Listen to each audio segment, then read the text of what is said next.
La Révolution américaine.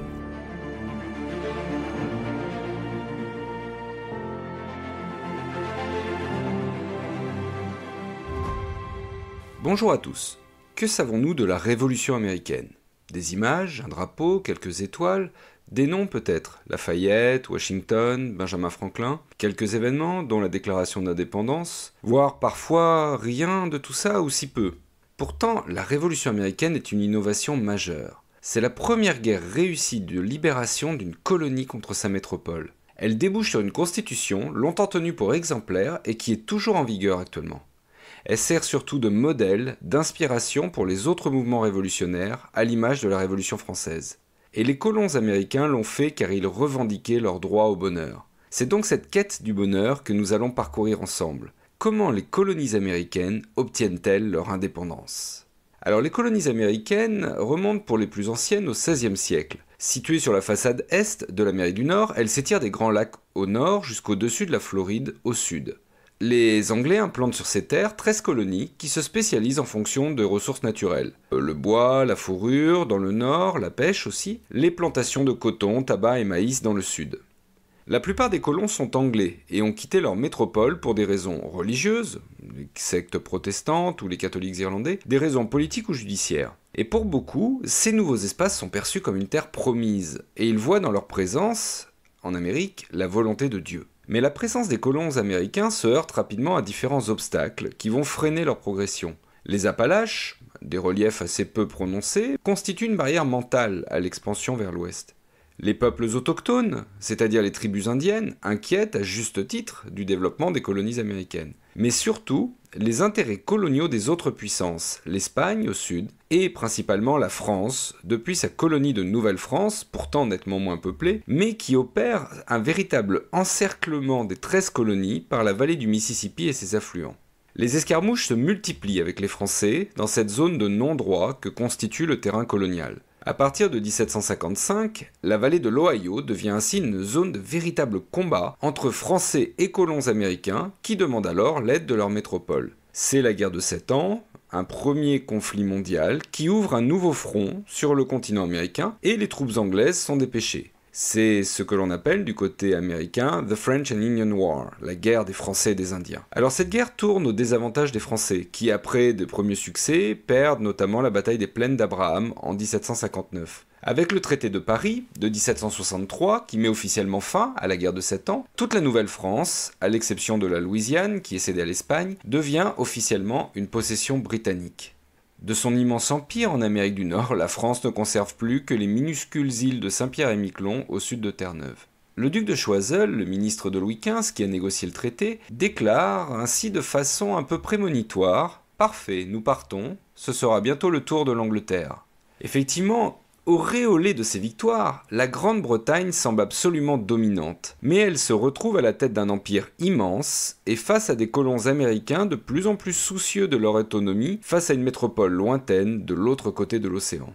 En 1763, une proclamation royale, venue de Londres, décide de réserver le territoire indien à l'ouest des Appalaches aux autochtones, et elle interdit même aux colons de s'y installer. Imaginons que ceux qui ont déjà franchi cette ligne doivent repasser à l'est. Les Britanniques obligent aussi les Américains, par une nouvelle loi en 1765, d'assurer le logement des soldats de la couronne par des réquisitions de maisons si nécessaire. Alors cette loi scandalise les Américains.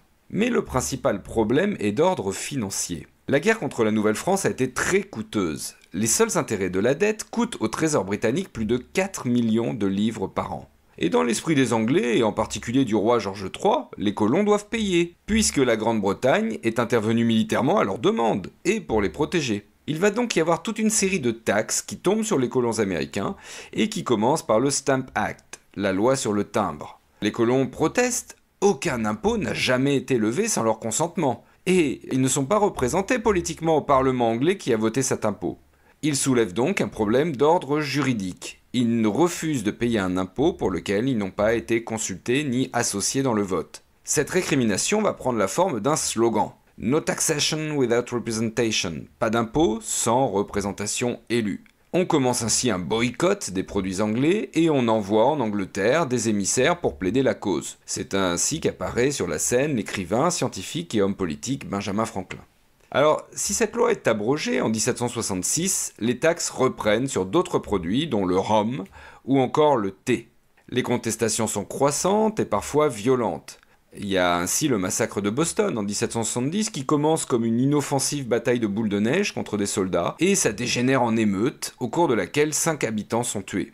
Dans la nuit du 16 décembre 1773, dans le port de Boston toujours, une cinquantaine de citoyens déguisés en indiens et conduits par l'indépendantiste Samuel Adams jettent à l'eau la cargaison de thé de Chine d'un navire de la Compagnie des Indes orientales. C'est la fameuse Boston Tea Party. Le gouvernement britannique, excédé par ces mouvements d'humeur des colons américains, décide alors de nouvelles lois répressives. En réaction, le 5 septembre 1774, les 56 délégués des colonies, à l'exception de la Géorgie, se réunissent en congrès à Philadelphie et prennent le nom de Premier Congrès continental. Alors on peut imaginer l'ardeur révolutionnaire, les discours enflammés, on commence à évoquer la constitution de milices armées et on débat surtout sur l'attitude à avoir face à l'Angleterre. Il faut bien comprendre que face à tous ces événements, le roi, George III, lui, est intransigeant. Je le cite, « Le sort en est jeté, les colonies doivent se soumettre ou triompher. » Et la nuit du 18 au 19 avril 1775 marque le début des hostilités. Il y a un échange de coups de feu et les miliciens chargent à la baïonnette, faisant 8 morts et 10 blessés. C'est le début des combats. En juin 1775, donc, le Congrès va nommer un planteur de Virginie, un ancien combattant de la guerre des Français et des Indiens, George Washington, commandant en chef des troupes désormais appelées continentales, c'est-à-dire les troupes américaines. La première bataille, celle de Bunker Hill, près de Boston, a lieu en juillet 1775. Au prix de pertes importantes, les troupes américaines sont battues. Il faut bien comprendre qu'il y a une disproportion totale des forces. Les Britanniques comptent sur 30 000 soldats de métier, disciplinés, expérimentés, bien armés, bien payés, d'excellents généraux et 700 navires de guerre. Les Américains, qu'on appelle à l'époque les insurgents, ils n'ont que 18 à 20 000 hommes, contre 30 000 donc. Et leur nombre est parfois même réduit jusqu'à 3 000 hommes en état de combattre. Ils n'ont pas de marine de guerre et ils ne disposent que peu de généraux bien formés. Les insurgents, en plus, ont une armée de miliciens volontaires, mal équipés, qui sont à moitié soldats, à moitié cultivateurs.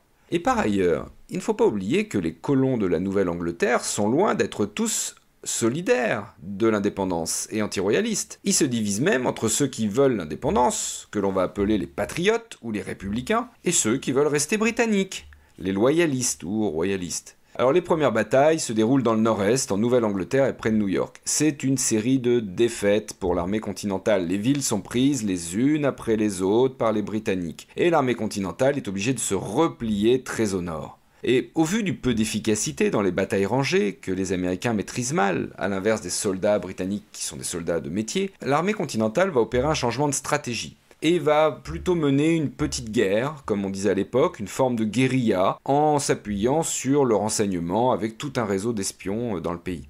Le 4 juillet 1776, le Congrès américain va franchir un cap supplémentaire. C'est la déclaration d'indépendance, la rupture définitive. À cette occasion, on voit des grands noms qui vont être les pères fondateurs du pays, John Adams et surtout Thomas Jefferson, qui rédige le texte, à la fois parce qu'il écrit bien et aussi parce qu'il a une jolie écriture. Ce jour du 4 juillet est désormais la fête nationale aux États-Unis. La Révolution américaine enthousiasme à l'étranger. Un Anglais, Thomas Paine, arrive en Amérique en 1774 et il publie Le Sens commun cette année de 1776. C'est un véritable best-seller. Il faut imaginer 120 000 exemplaires qui partent en quelques mois.